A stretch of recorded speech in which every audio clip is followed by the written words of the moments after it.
नमस्कार दोस्तों, मैं अन्नू कपूर आप सभी रसिक श्रोताओं का स्वागत करता हूं इस शो में जिसका नाम है सुहाना सफर विद अन्नू कपूर।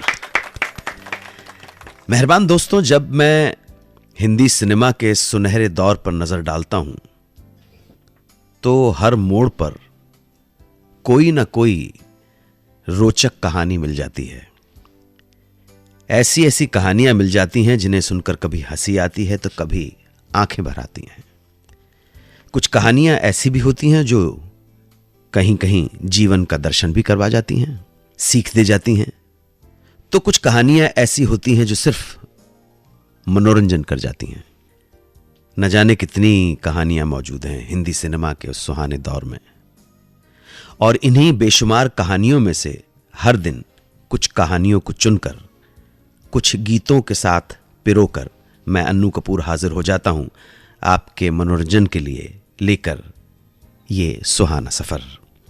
तो आइए आज के सुहाने सफर का आगाज करते हैं। हम हिंदी सिनेमा के जिस दौर के किस्से, कहानियां और गाने आपको सुनाते हैं, ये वो दौर था जब फिल्म इंडस्ट्री के लोगों के बीच एक हारमनी थी, एक दूसरे के लिए बहुत इज्जत थी, रिगार्ड था, कंपटीशन था, मगर ये कंपटीशन हेल्दी कंपटीशन था। ये वो जमाना भी था जब हिंदुस्तान में आज के मुकाबले अपने बड़ों का आदर उस जमाने में थोड़ा सा ज्यादा था। आंखों में एक शर्म का पर्दा था, एक लिहाज था। शायद यही माहौल था जिसकी वजह से एक फाइनेंसर ने अपना पैसा यश चोपड़ा को उनकी पहली प्रोड्यूस की जाने वाली फिल्म के लिए अपने हाथ से नहीं बल्कि उनके बड़े भाई साहब के हाथ से दिलवाया। बात तब की है जब यश चोपड़ा ने सोचा कि वो अपने बड़े भाई से अलग होकर इंडिपेंडेंटली अपने पैरों पर खड़े होकर कुछ करेंगे, अपना बैनर बनाएंगे, एस्टैब्लिश करेंगे अपना बैनर और फिल्में बनाएंगे। इसीलिए 70 की शुरुआत में उन्होंने दाग को खुद ही प्रोड्यूस करने का सोचा। आज तक वो अपने बड़े भाई साहब की कंपनी के लिए काम कर रहे थे। उन्हें फाइनेंस, प्रोडक्शन वगैरह का इतना एक्सपीरियंस नहीं था, मगर फिर भी ये तय कर रखा था कि जब अपनी फिल्म बनानी है तो सब कुछ अपने आप करना है। इसी फैसले के बारे में जब वो अपने भाई साहब से बात करने गए तो उन्होंने भी यश के फैसले का विरोध नहीं किया, मगर यह जरूर कहा कि अब अगर तुम अपने बलबूते पे खड़ा होना चाहते हो तो अब हर काम तुम अपने बलबूते पे ही करना। फिल्म के लिए पैसा जुटाना, स्टार्स लाना और भी सारी चीजें अब तुम्हें बिना मेरे नाम, मेरे सपोर्ट, मेरे मदद के करनी होगी। और इस बात को यश जी ने माना भी। उन्होंने इस फिल्म के लिए कभी भी अपने बड़े भाई साहब से मदद नहीं मांगी। जब दाग फिल्म के लिए फाइनेंस जुटाने की बात आई तो सबसे पहले राखी ने यश चोपड़ा से कहा कि यश, मेरे पास कुछ पैसे हैं, तुम फिल्म बना रहे हो, प्रोड्यूस कर रहे हो, अगर तुम्हारे कुछ काम आए तो ले लो। यश जी इस बात से इतने इंप्रेस हुए कि राखी ने बिना किसी तरह की शर्त रखे, टर्म्स एंड कंडीशन, पैसा कब लौटाओगे, ब्याज है कि नहीं है, क्या दोगे, कितना, ये सब पूछे बिना ही फाइनेंस देने की पेशकश की। उसके बाद यश जी के दोस्त गुलशन नंदा आए और बोले, यश, मुझे पता चला कि तू फिल्म बना रहा है, मैं बहुत खुश हूं और मैं चाहता हूं कि मैं तेरी फिल्म को फाइनेंस करूं। बोलो, इस फिल्म के लिए कितने रुपए की जरूरत है? यश जी ने कहा, मुझे मार्केट से पैसा कैसे उठाना है मुझे बिल्कुल पता नहीं है, मुझे बस BR फिल्म्स की टर्म्स का आइडिया है, इसलिए आप ही बताइए कि अब मुझे फाइनेंस कैसे लेना होगा, क्या टर्म्स एंड कंडीशन होंगी, आपका ऑफर तो है फाइनेंस करने का। तब गुलशन जी ने कहा कि मैं तो किसी भी टर्म्स पे तुम्हें फाइनेंस करने को रेडी हूं। तुम्हारा जो दिल आए वो टर्म्स तय कर लेना। और ऐसा कह के उन्होंने 2 लाख का चेक यश जी को दे दिया। उसके बाद कहा चल गाड़ी में बैठ। यश चोपड़ा उनके साथ गाड़ी में बैठे।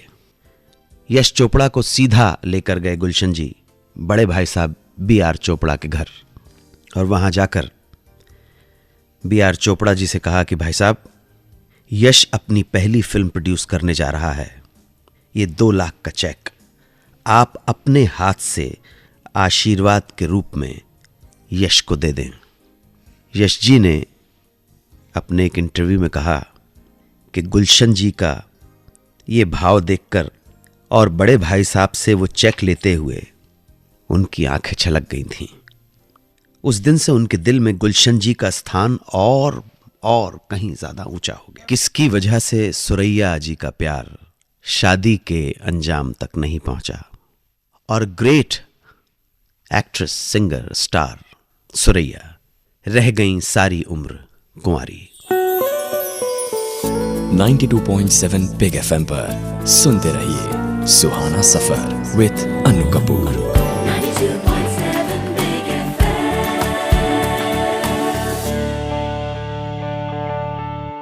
अब बात करते हैं मशहूर अदाकारा, सिंगर, स्टार सुरैया जी की। बात उन दिनों की है जब सुरैया जी हिंदी फिल्म इंडस्ट्री में खुद को एस्टैब्लिश कर चुकी थी। तो वहीं देवानंद साहब के लिए ये फिल्मों में शुरुआत का दौर था। सन 1948 में फिल्म विद्या में देव साहब के साथ पानी के एक बोट पर पिक्चराइज्ड गाना किनारे किनारे चले जाएंगे शूट हो रहा था कि अचानक बोट ज्यादा घूम गई और दोनों पानी में जा गिरे। जब देवानंद को पता चला कि सुरैया जी को तैरना नहीं आता है, तब देवानंद ने उन्हें बचाया और बाद में सुरैया जी ने ऑब्वियसली देवानंद जी को थैंक्स बोला होगा, शुक्रिया किया होगा और कहा कि अगर आज तुम नहीं होते मैं जिंदा नहीं होती, मैं मर गई होती। तब देवानंद ने कहा फिर तो शायद मैं भी जिंदा नहीं रहता। आप समझ रहे हैं? इस घटना के बाद प्यार हो गया। लेकिन सुरैया जी की नानी को जब सुरैया और देव के अफेयर का पता चला तो वो भड़क उठी। उन्हें यह रिश्ता बिल्कुल मंजूर नहीं था, बिल्कुल खिलाफ थी। वजह, देवानंद हिंदू और सुरैया मुस्लिम। कहते हैं कि जब दोनों का प्रेम चल रहा था तब सुरैया जी की कलीग, साथी कलाकार कामनी कौशल जी देवानंद के प्रेम पत्रों को सुरैया जी तक पहुंचाया करती थीं। यह प्यार इतना आगे बढ़ चुका था कि अगली फिल्म जीत के दौरान देवानंद साहब ने सुरैया जी को शादी के लिए प्रपोज कर दिया और दे दी एक अंगूठी और कहा यह अंगूठी संभाल के रखना, छुपा के रखना।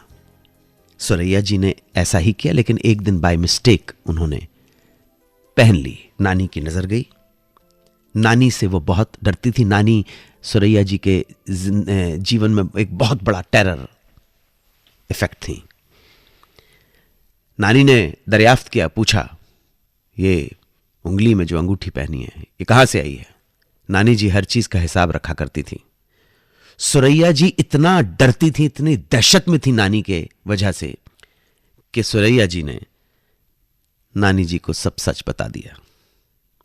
नानी जी का गुस्सा, जलाली नेचर आप देखिए कि नानी जी ने उंगली से वह अंगूठी उतरवाई और खिड़की के बाहर समंदर में फेंक दी। सुरैया जी मेरीन ड्राइव पर रहा करती थी। सुरैया पूरी रात भर जारो कतार रोती रही।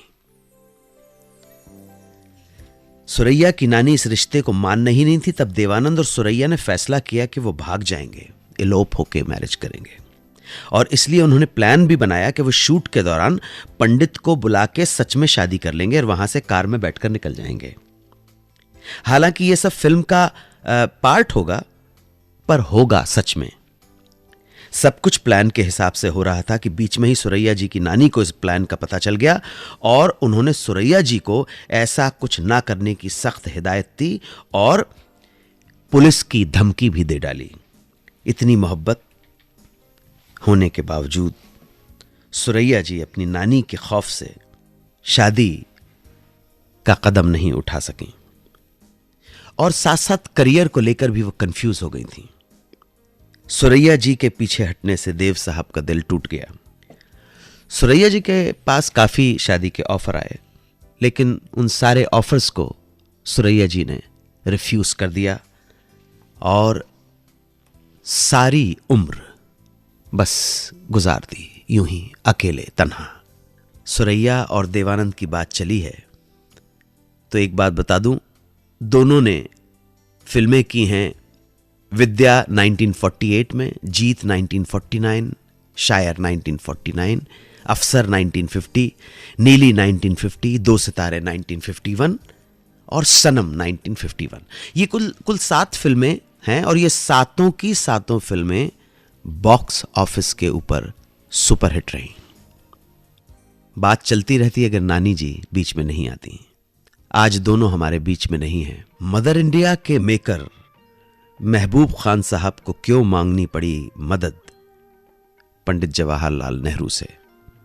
ये मदद क्या थी और इस मदद को मांगने के लिए जो खत उन्होंने लिखा था उसका मजमून क्या था, बताऊंगा वापस आकर। 92.7 बिग एफएम पर सुनते रहिए सुहाना सफर विद अनु कपूर।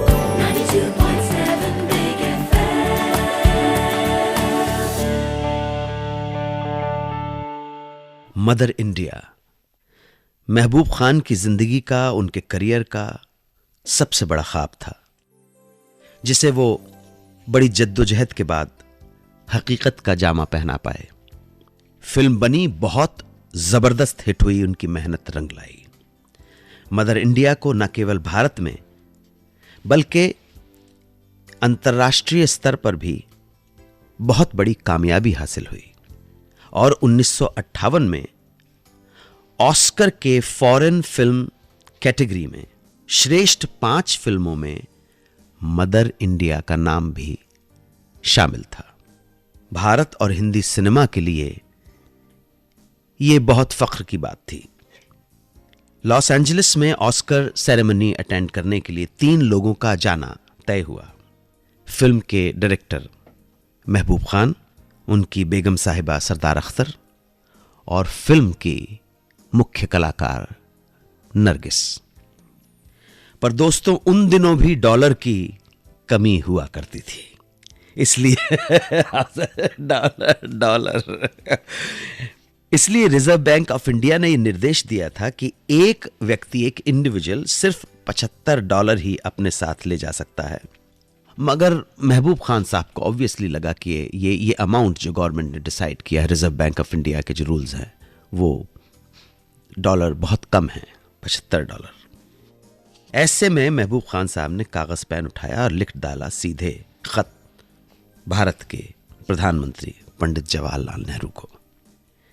महबूब खान साहब ज्यादा पढ़े लिखे नहीं थे, फिर भी उन्होंने अपने अंदाज में जो खत लिखा था उसकी कुछ लाइंस मैं आपको सुनाता हूं, मुलाजा फरमाइए। Dear Nehru ji, our picture has been selected as one of the 5 best picture. You know I am pure swadeshi producer without any English knowledge and I badly need your help and support, sir. I should be able to show that our government is also backing me. Otherwise, I will look small and lonely. इस खत में उन्होंने नेहरू जी को dollar की समस्या से अवगत करवाया कि भाई ये जो डॉलर का चक्कर है, और रिक्वेस्ट की कि कम से कम उनके लिए स्पेशल केस के तौर पर रिजर्व बैंक के नियम में थोड़ा बदलाव किया जाए या उन्हें किसी तरह से भी थोड़े से ज्यादा डॉलर मुहैया करवाया जाए। उनका यह प्रयास रंग लाया दोस्तों, और नेहरू जी के कहने पर उन्हें प्रति व्यक्ति $75 नहीं $1200 की राशि सैंक्शन की गई। यह बहुत बड़ी बात थी। नेहरू जी की इस मदद के बल पर महबूब खान साहब ऑस्कर सेरेमनी के लिए पहुंचे। मदर इंडिया की जब ऑस्कर में स्क्रीनिंग की गई तो लोगों ने काफी सराहा, मगर मदर इंडिया फेडरिको फेलिनी की फिल्म नाइट्स ऑफ कैरिबिया से सिर्फ एक वोट के चलते पीछे रह गई और ऑस्कर का सम्मान प्राप्त नहीं कर पाई। ऑस्कर सेरेमनी के बाद महबूब खान साहब ने और लॉस एंजलिस में एक प्रेस कॉन्फ्रेंस में भारतीय सरकार, खासकर नेहरू जी और उसके साथ साथ इंडियन सिनेमा के बारे में लोगों को अवगत कराया और अश्योरेंस दी कि इंडियन सिनेमा को वो विश्व स्तर पर ख्याति दिलवाने की कोशिश करेंगे। महबूब खान कैसे एक ग्रेट पोइट, एक महान गीतकार, लिरिसिस्ट ने जब एक फिल्म प्रोड्यूस करने की सोची तो उस फिल्म ने उन्हें क्या दिलवाया? मुश्किलें, संघर्ष, तंगी। ये गीतकार कौन था और ये फिल्म कौन सी थी, बताऊंगा वापस आकर थोड़ी देर में।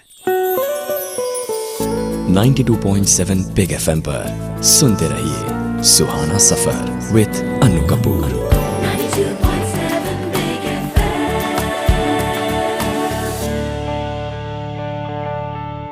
शैलेंद्र जी को कौन नहीं जानता, और हम सब ये भी जानते हैं कि शैलेंद्र जी ने एक फिल्म प्रोड्यूस की थी, तीसरी कसम। फिल्म के गीत हम सबको पता है, मगर बहुत कम लोगों को पता है कि इस फिल्म को बनाने में, इस फिल्म को पर्दे पर सेल्यूलाइट पर लाने के दौरान शैलेंद्र जी को क्या क्या सहना पड़ा, किन मुश्किल हालातों में यह फिल्म बनी। एक बहुत सीनियर राइटर और मैगजीन के एडिटर अरविंद घोष ने शैलेंद्र और उनकी फिल्म तीसरी कसम की मेकिंग को देखा है, तो उन्होंने किताब में जो जिक्र किया इस फिल्म के बारे में, वो मैं आपको बताने जा रहा हूं। शैलेंद्र वैसे इंट्रोवर्ट आदमी थे, अपनी बातें, अपनी परेशानियां, अपनी दिक्कतें किसी और के साथ शेयर नहीं करते थे। यहां तक कि फिल्म तीसरी कसम के निर्माण में आ रही मुश्किलात और संघर्षों के बारे में उन्होंने अपने दोस्त राज कपूर तक को नहीं बताया। फिल्म की शूटिंग के दौरान कभी जाहिर नहीं होने देते थे कि इस फिल्म के निर्माण में वो किस यातना से गुजर रहे हैं। अरविंद घोष बताते हैं कि तीसरी कसम की शूटिंग के दौरान शैलेंद्र जी और फिल्म के डायरेक्टर बासु भट्टाचार्य के बीच रिश्ते खराब होने लगे। फिल्म की शूटिंग और उसके रिजल्ट को लेकर बात इतनी बढ़ गई कि शैलेंद्र और बासुदा के रिलेशन खत्म होने के कगार पर आके खड़े हो गए। शैलेंद्र जी के साथ साथ कुछ लोगों को लग रहा था कि फिल्म का सब्जेक्ट जो है थोड़ा ऑफ बीट है, कमर्शियल इंपैक्ट कम है, थोड़ा आर्टिस्टिक ज्यादा है। और बासु भट्टाचार्य अपने निर्देशन में, डायरेक्शन में उस कलात्मकता को, उस आर्ट को दिखा नहीं पा रहे थे जिस जॉनरा की ये फिल्म थी। शायद वो फणीश्वर नाथ रेणु की कहानी और कहानी का मर्म, मीमांसा समझ नहीं पाए, और इस बात को लेकर दोनों के बीच में बहुत क्रिएटिव डिफरेंसेस शुरू हो गए। फिल्म पर काले बादल मंडराने लगे। शैलेंद्र जी को लगने लगा कि यह फिल्म बन भी पाएगी कि नहीं, और अंदर ही अंदर घुटने लगे। ऐसी हालत देखकर मुकेश जी ने, महान सिंगर मुकेश जी ने सारा मामला जानने की कोशिश की, शैलेंद्र जी के दिल को कुरेदने की कोशिश की कि किसी तरह सारी बातें पता लग जाएं। और मुकेश जी के प्रयास से शैलेंद्र जी ने सारी परेशानियां उनके सामने उगल दी। ये समस्याएं बहुत जटिल थीं, बहुत गंभीर थीं। मुकेश जी ने बात सुनकर सारी बात, परेशानी शैलेंद्र जी की राज कपूर जी को बता दी। राज जी ने इन सब हालातों को जानकर शैलेंद्र जी से बात की और बाकी की बची फिल्म को पूरा करने की जिम्मेदारी अपने कंधे पर ले ली। आगे की फिल्म को डायरेक्ट करने के लिए उन्होंने बुलाया बाबूराम इशारा को, BR इशारा को, और किसी तरह यह फिल्म कंप्लीट की गई। जब फिल्म बनी तो RK स्टूडियो में इस फिल्म को पहली बार देखा गया। तब वहां शैलेंद्र जी, राज कपूर जी, मुकेश और अरविंद कुमार खुद मौजूद थे। फिल्म को देखने के बाद सबने यही कहा कि हम सब शैलेंद्र जी के साथ हैं और इस फिल्म के बारे में जो कुछ भी अच्छा हो सकता है वो करने को तैयार हैं। बेटरमेंट के लिए हम अपनी जान लगा देंगे। जब तीसरी कसम को रिलीज किया गया तब कहीं ना कहीं यह आशा थी कि शायद पब्लिक राज कपूर और वहीदा को देखने के लिए तो आएगी ही, लेकिन ऐसा नहीं हुआ। फिल्म फ्लॉप हो गई। अरविंद कुमार आगे बताते हैं कि हमने अपनी आंखों से शैलेंद्र जी को इस फिल्म के बाद टूटते हुए देखा है, उसे शराब में डूबते हुए देखा, बंद कमरे में 5-5 हजार के लिए गंदी गंदी गालियां सुनते देखा है। इस फिल्म के बाद शैलेंद्र ऐसा टूटे कि फिर उठ नहीं सके। 1966 को ये महान कवि, महान कलाकार, गीतकार चिरनिद्रा में लीन हो गया। चर्चा करेंगे सिमी ग्रेवाल की। सिमी ग्रेवाल को फिल्मों में कामयाबी मिली, शोहरत मिली, दौलत मिली, मगर फिर भी जिंदगी में एक कमी रह गई। ये क्या कमी थी जो हमेशा बनी रही, बताऊंगा थोड़ी देर में। 92.7 बिग एफएम पर सुनते रहिए Suhana Safar with Anu Kapoor. 92.7 Big FM.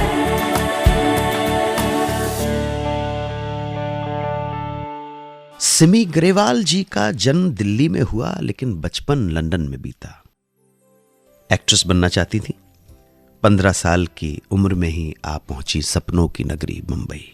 Hindi films में शुरुआत तो हुई 1962 से, मगर नोटिस की गई फिल्म मेरा नाम जोकर से। इस फिल्म के समय ही उन्हें फिल्मकार सत्यजीत रे की film days and nights in the forest भी मिली। करियर की शुरुआत में ही बड़े बड़े फिल्म मेकर्स के साथ काम करना बहुत बड़ा अचीवमेंट था। इसके बाद एक और फिल्म कर्ज से वो और लाइमलाइट में आई। इस फिल्म में उनके काम को बहुत अप्रिशिएट किया गया। 50 से भी ज्यादा फिल्मों में काम करने के बाद और 100 से ज्यादा अवार्ड रिसीव करने के बाद इस अभिनेत्री को सब कुछ मिल जाने के बावजूद एक कमी हमेशा खलती रही, बनी रही, और वो थी संतान का ना होना। बिना औलाद के एक औरत की क्या दशा होती है, ये बात लोग समझ सकते हैं। अधूरा सा जीवन, खालीपन, और ऐसा ही सिमी के साथ भी हो रहा था कि अचानक जिंदगी में एक मोड़ आया और उन्होंने डिसाइड किया कि वो एक बच्चे को गोद ले लेंगी। वो एक ऑर्फनेज में गई और एक बच्ची को देखते ही बस ममता उमड़ पड़ी और उन्होंने डिसाइड किया कि वो इसी बच्ची को अडॉप्ट कर लेंगी। बच्ची को एक रेलवे स्टेशन पर लावारिस पाया गया था और उस बच्ची का नाम रखा गया विजया। उन्होंने जब उस ऑर्फनेज के जो सेक्रेटरी हैं उनको अपने दिल की बात बताई कि मैं इस बच्ची को गोद लेना चाहती हूं, तो एडॉप्शन के नियम होते हैं और उस नियम के अनुसार कस्टडी मिलने के लिए आश्रम ने बच्ची की पिक्चर को अखबार में छापा और सिमी जी को इन्फॉर्म किया कि 3 महीने तक अगर इसके पेरेंट्स इसके लिए क्लेम नहीं करते हैं तो बच्ची विजया सिमी जी की हो जाएगी। सिमी जी के मन में उस बच्ची के लिए ममता उमड़ रही थी और सिमी जी को लग रहा था कि बस अब उनकी संतान उन्हें मिल गई है। लेकिन ये कानूनी जो नियम कायदे थे वो बीच में आ रहे थे। बच्ची अभी बाहों में समाई नहीं थी आके, बच्ची ने अभी मां या मम्मी बोलना शुरू नहीं किया था उन्हें। सिमी जी का एक एक दिन सालों की तरह कट रहा था और इस तरह 2 महीने निकल गए और कोई नहीं आया। अब सिमी जी के बीच में और बच्ची विजया के बीच की दूरी बस कुछ ही दिनों की थी और लीजिए वो दिन आ गया जब सिमी जी को आश्रम वालों ने कहा कि बस कुछ ही दिन बाकी रह गए हैं, 2 महीने तो पूरे हो चुके हैं, अभी तक किसी ने भी बच्ची को क्लेम नहीं किया है, और सिमी जी को अचानक 3 महीने पूरे होने में जब कुछ ही दिन बाकी थे, तभी आश्रम ने इन्फॉर्म किया कि बच्ची विजया के असली माँ बाप मिल गए हैं और वो अपनी बच्ची को लेने आ रहे हैं। जिस बच्ची के लिए इतने सपने सजो के बैठी थी सिमी ग्रेवाल, वो सपने एक सूचना से बिखर गए, टूट गए। जो दिल अभी कुछ पल पहले खुशियों से भरा हुआ था, जहां ममता उमड़ रही थी, वहां सब कुछ बदल गया, टूट गया। मगर इस घटना के बाद वो इतनी आहत हो गई थी, इतनी टूट चुकी थी, इतनी शैटर्ड थी कि उन्होंने ये निर्णय ले लिया कि अब वो किसी भी बच्चे को गोद नहीं लेंगी और सारी उम्र संतान के बगैर बिता देंगी। वापस आकर बताऊंगा कि कुली फिल्म के एक्सीडेंट के बाद जब अमिताभ बच्चन हॉस्पिटल में थे, तो उन्होंने हॉस्पिटल में ऐसा क्या देख लिया जिस दृश्य ने उन्हें अंदर तक हिला के रख दिया। क्या घटना थी? 92.7 बिग एफएम पर सुनते रहिए Suhana Safar with Anu Kapoor. 92.7 Big FM.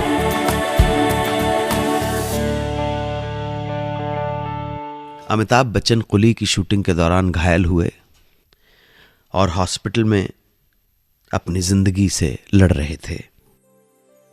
न जाने कितने डॉक्टर्स उनको बचाने में लगे थे, दुनिया भर से मदद मिल रही थी, स्पेशल मेडिसिन्स रोज सिंगापुर से, लंदन से, अमेरिका से आ रही थी।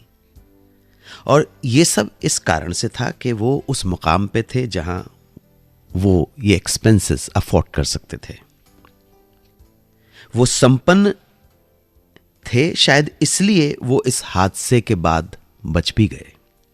उनका कहना है कि उस वक्त हॉस्पिटल में उन्हें पहली बार यह एहसास हुआ कि अगर उनकी जगह ऐसा कोई इंसान होता जिसके पास ये सब अफोर्ड करने को नहीं होता, जो दौलतमंद नहीं होता, रसूखमंद नहीं होता, तो उसका अंजाम अंत कैसा होता? क्या वो जिंदा रह पाता? क्या उसके लिए कोई अस्पताल, कोई संस्था मदद करने को आगे बढ़ती? वो बताते हैं कि इसी दौरान उनके पास के ही वार्ड में एक छोटी सी बच्ची का इलाज चल रहा था जिसे गैंग्रीन हो गया था, अंग सड़ने लगे थे। जो डॉक्टर उन्हें अटेंड करने आता था, उसने उस बच्ची के बारे में अमिताभ बच्चन को बताया भी, और यह भी बताया कि उसके परिवार के पास बच्ची के इलाज के पैसे नहीं हैं। अगर बच्ची को स्पेशल मेडिसिन्स नहीं दी गई तो बच्ची शायद बच भी नहीं पाए। उस डॉक्टर ने अमिताभ बच्चन से रिक्वेस्ट की कि अगर आप चाहें, क्या आप उसके लिए कुछ जरूरी दवाएं सिंगापुर से मंगवा सकते हैं। अमिताभ बच्चन बताते हैं कि वो दवाएं उस बच्ची के लिए अमिताभ बच्चन ने मंगवा दी। खास मेडिसिन से बच्ची को आराम मिला, बच्ची स्वस्थ हो गई और हॉस्पिटल से चली भी गई, उसे छुट्टी दे दी गई। अमिताभ इस बात से खुश थे कि उस बच्ची की हालत में सुधार हुआ, मगर उस बच्ची की मां ने जो बात डॉक्टर से कही उसे सुनकर वो अंदर तक कांप गए। वो बताते हैं कि जब डॉक्टर ने उन मां से कहा कि हम आपकी बच्ची के लिए बाहर से विदेशी दवाई मंगाई है जो बहुत इफेक्टिव है, हम उन दवाओं को लेकर उसे बचाने की कोशिश करेंगे, और ये दवाएं खास तौर पर विदेश से आ रही हैं। डॉक्टर की बात सुनकर उस दुखी मां ने कहा, मुझे नहीं पता कि आप मेरी बच्ची को अब कौन सी दवाएं दोगे, उन दवाओं का उस पर क्या असर होगा, वो बच पाएगी कि नहीं, मगर ये दवाएं मेरी बच्ची के लिए कौन लाया है, ये दवाइयां कितने की हैं, आप मुझे बताइएगा, क्योंकि मेरे पास अब अपनी बच्ची को बचाने के पैसे नहीं हैं, मेरे पास अब आपको देने को कुछ नहीं है। अमिताभ बच्चन को इस घटना ने विचलित कर दिया। ये हमारे देश की सच्चाई है, कड़वी हकीकत है। एक किसी विद्वान ने आज से 100 साल पहले भारत के बारे में कहा है, India is a rich country where poor people live. भारत एक अमीर देश है जहां गरीब लोग रहते हैं। हमारे फिल्म के कलाकारों को, फिल्म सितारों को भारत की जनता सर आंखों पे बिठाती है, बड़ा मान देती है, सम्मान देती है, उन्हें पूजना शुरू कर देती है, उनके मंदिर तक बना देती है। स्पेशल लोग बन जाते हैं ये सितारे। अब इन सितारों को अपने देश और अपने समाज को कुछ देना पड़ेगा, बहुत ज्यादा। डांस और डायलॉग के अलावा भी देना पड़ेगा, और बहुत सारे सितारे हैं जो देने की कोशिश करते हैं। ऐसे ही सितारों को प्रणाम करता हूं मैं, ऐसे ही लोगों को प्रणाम करता हूं जो समाज में, देश में कुछ ना कुछ दे रहे हैं। उन्नति के पथ पर तुम बढ़ते रहो अग्रसर, हम अगर संभव हुआ तो रास्ते में फिर मिलेंगे। कहानियां होंगी उस प्रोग्राम में जिसका नाम है सुहाना सफर विद अन्नू कपूर। जय हिंद, वंदे मातरम। 92.7 बिग FM पर सुनते रहिए सुहाना सफर विद अन्नू कपूर।